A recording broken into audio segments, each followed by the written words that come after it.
Neural network converts data in such a form that it would be better to solve the desired problem. This is called representation learning. Okay. Next question. Which of the following option is correct for the below mentioned techniques? First one is Ada grade uses first order differentiation. Second statement is LBFGS use second order differentiation. Third one, Ada grade use second order differentiation. And fourth one is LBFGS use first order differentiation. Here option A is 1 and 2, option B 3 and 4, option C 1 and 4, option D 2 and 3. Right option is option A 1 and 2. Okay, so Ada grade uses first order differentiation and LBFGS uses second order differentiation. Okay, next question. Increase the size of a convolution kernel would necessarily increase the performance of a convolutional neural network. Is true or false? Is false, because kernel size is a hyperparameter and therefore by changing it we can increase or decrease performance. Okay, next question. Suppose we have a neural network with ReLU activation function.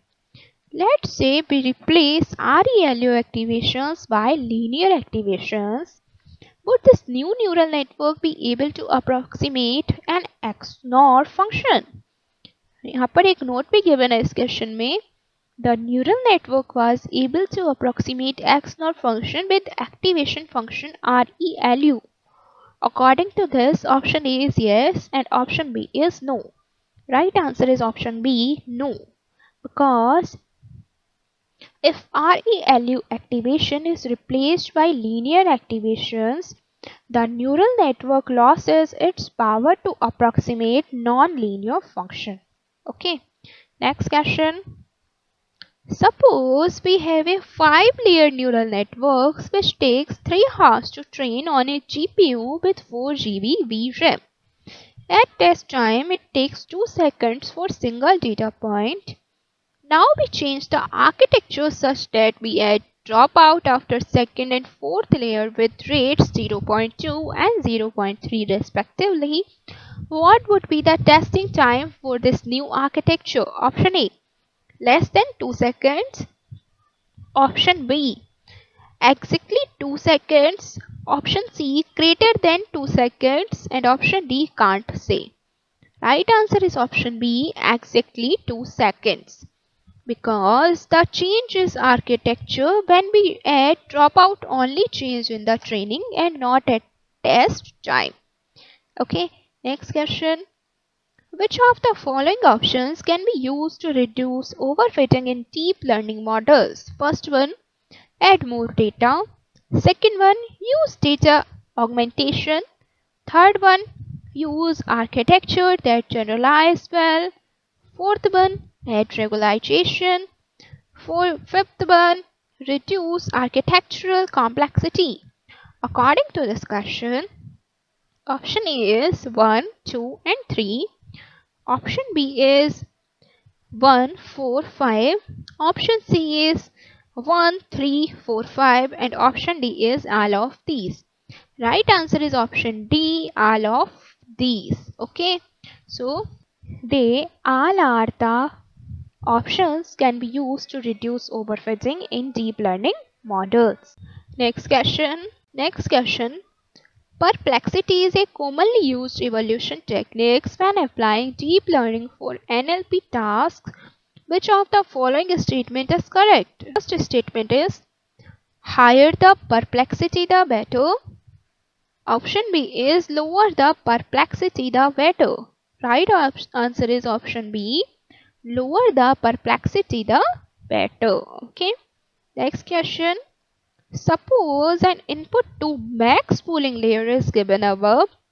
The pooling size of the neurons in the layer is 3 by 3. Okay. So this is the max pooling layer. आप check कर सकते हैं guys. इसके according what would be the output of the pooling layer. Okay, so 3x3 का ये layer आपको mention है, इसमें वैल्यूज मेंशन है, इसके अकॉर्डिंग आपको बताना है, चूज करना है option, right option. what would be the output of this pooling layer? Right option here, according to this, option A 3, option B 5, option C 5.5, option D 7. Okay, so right option is option D 7, because max pooling works as follows. It first takes the input using the pooling size we defined and gives out the highest activated input. Okay, so here highest activated input is 7. So right answer is 7. Okay, I hope आपको ये समझ में आ गया होगा. Next question. Suppose there is a neural network below with the below configuration. Okay. If we remove the ReLU layers, we can still use the neuron network to model non-linear functions. Okay, so this is your neural network. Okay guys, इसमें देखिए सबसे पहले for input दी मैं input है, then second offline है, next ReLU, then offline, then ReLU, then output. Okay, so according to this, is true or false? Is false. Okay. Next question. Deep learning can be applied to which of the following NLP tasks? Option A, machine translation. Option B, sentiment analysis. Option C, question answering systems. Option D, all of the above. Right answer is all of the above, because deep learning can be applied to all of the above mentioned NLP tasks. Next question. Next question में आपको दो scenario given है. First scenario is you are given data of the map of Arcadia city with aerial photographs of the city and its outskirts. The task is to segment the areas into industrial land, farmland and natural landmarks like river, mountains, etc. Okay, and scenario second is you are given data of the map of Arcadia city with details, roads and distances between landmarks. This is represented as a graph structure. The task is to find out the nearest distance between two landmarks. Deep learning can be applied to scenario 1 but not scenario 2. Is true or false? Is false, because according to scenario 1 is on Euclidean data and scenario 2 is on graphical data. Okay, deep learning can be applied to both types of data. Okay, so here this is false. Next question. Which of the following is a data augmentation techniques used in image recognition task? First one, horizontal flipping. Second one, random cropping. Third one, random scaling. Fourth one, color jittering. Fifth one, random translation. Sixth one, random sharing. Okay, according to this, option A 1, 2 and 4. Option B 2, 3, 4, 5, 6. Option C 1, 3, 5, 6. Option D all of these. Right answer is all of these. Option D. Next question. Given an n character word, we want to predict which character would be the n plus 1th character in the sequence. For example, our input is predictio. Okay, focus on this input, predictio, which is a 9 character words, and we have to predict what would be the 10th character. Okay, which neural networks architecture would be suitable to complete this task? Option A, fully connected neural networks. Option B, convolutional neural networks. Option C, recurrent neural networks. And option D, restricted Boltzmann machine. Okay, according to this, right answer is option C, recurrent neural network. Okay, because recurrent neural networks work best for sequential data, therefore it would be best for the task. Okay, next question. What is generally the sequence followed when building a neural networks architecture for semantic segmentation for images? Option A, convolutional network on input and deconvolution network on output? Option B, deconvolution network on input and convolution network on output. Right answer is option A, convolutional network on input and deconvolution network on output. Okay, next question. Sigmoid was the most commonly used activation function in neural networks. Okay, until an issue was identified. The issue is that when the gradients are too large in positive or negative direction, the resulting gradients coming out of the activation functions get squashed. This is called saturation of the neuron. Okay, that's why ReLU function was proposed, which kept the gradient same as before in the positive direction. Okay, this is a ReLU unit in neural network never gets saturated. Is true or false? Is false. Okay, because ReLU can get saturated too. This can be on the negative side of x-axis. Okay, next question. What is the relationship between dropout rate and regularization? Note, we have defined dropout rates as the probability of keeping a neuron active. Option A, higher the dropout rate, higher is the regularization. Second option is higher the dropout rate, lower is the regularization. Right option is option B, higher the dropout rate, lower is the regularization. Okay, because higher dropout rate says that more neurons are active, so there would be less regularization. Okay, next question. What is the technical differences between vanilla backpropagation algorithm and backpropagation through time, BPTT? Okay guys, algorithm. Option A is, unlike backprop, in BPTT we sum up gradients for corresponding weight for each time step. Option B is, unlike backprop, in BPTT we subtract gradients for corresponding weight for each time step. Okay, right answer is option A. Unlike backprop, in BPTT we sum up gradients for corresponding weight for each time step. Because BPTP is used in context of recurrent neural networks, it works by summing up gradients for each time steps. Okay, next question.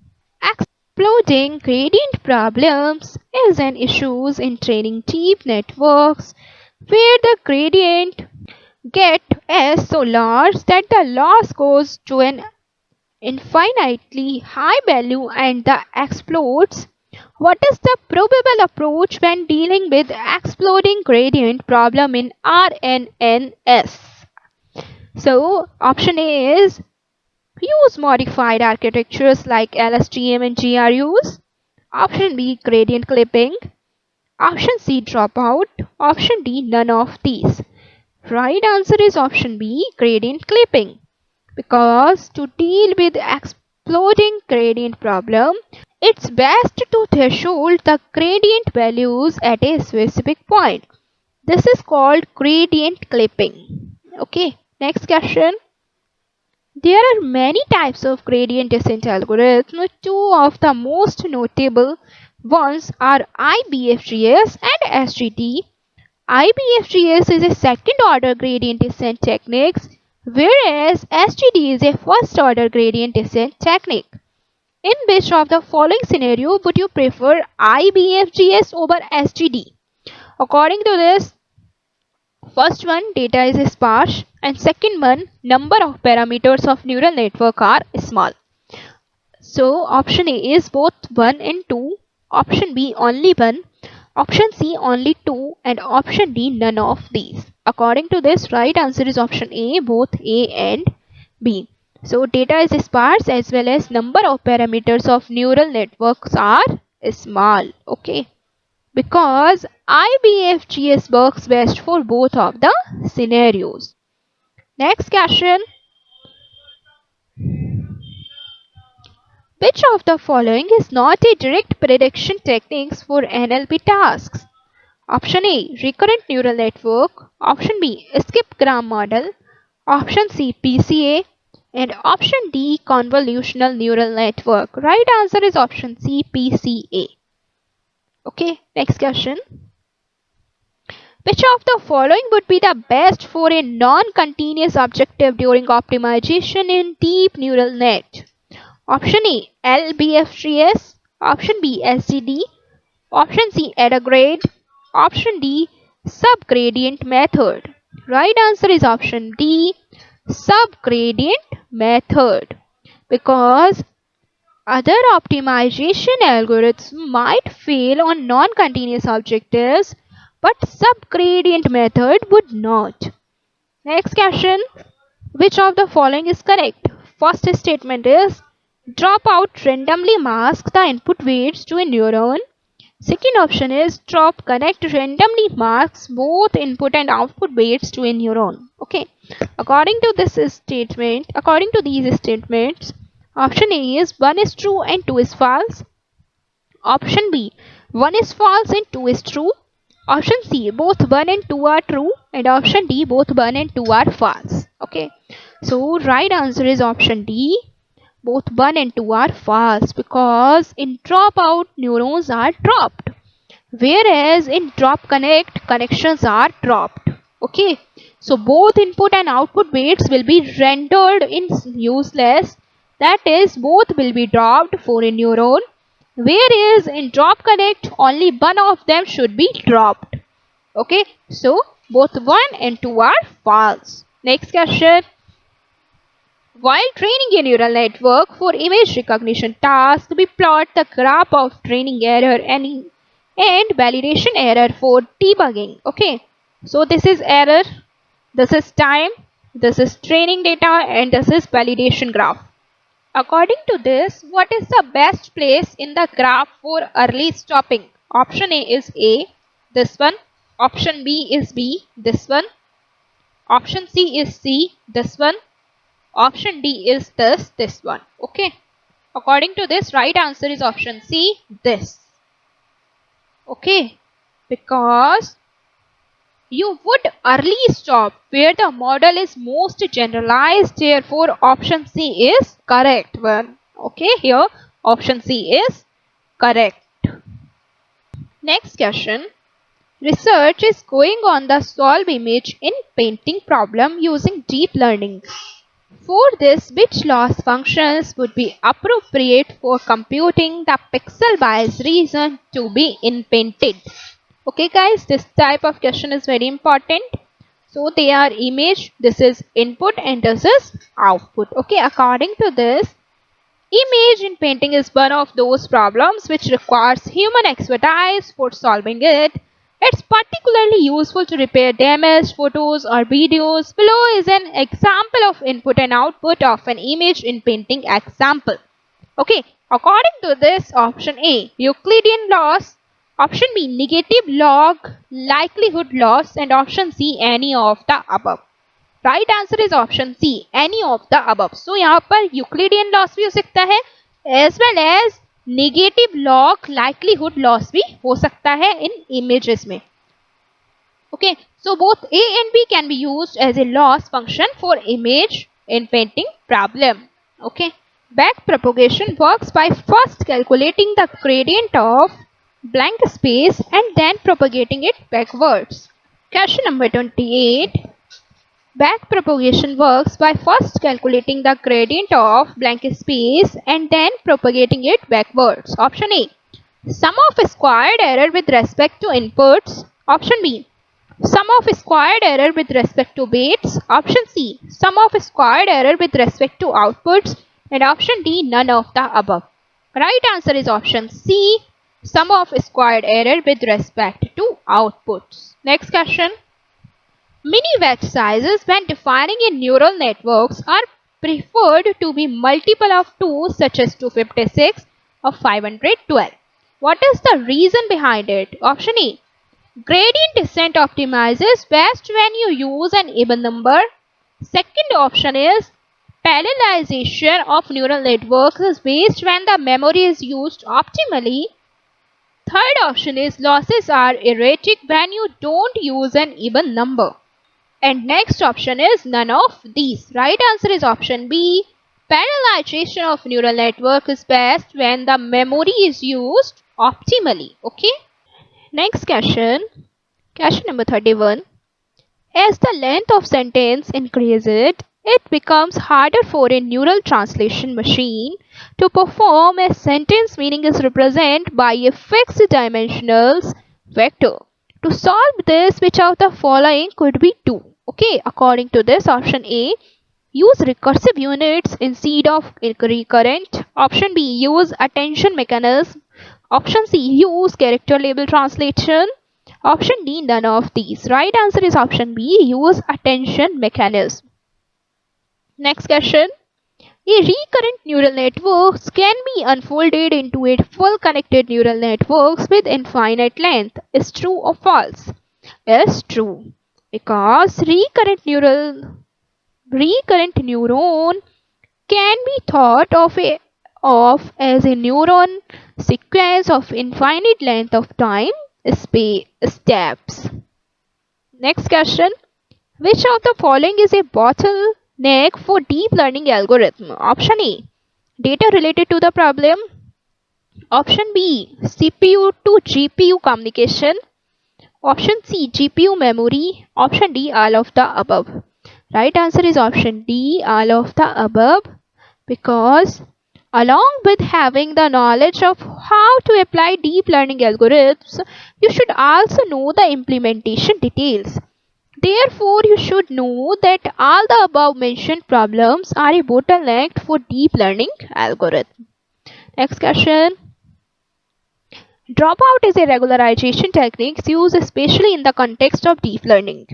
It works as following. In one iteration, we first randomly choose neurons in the layers and masks them. Then the network is trained and optimized in the same iteration. In the next iteration, another set of randomly chosen neurons are selected and masked, and the training continues. Okay.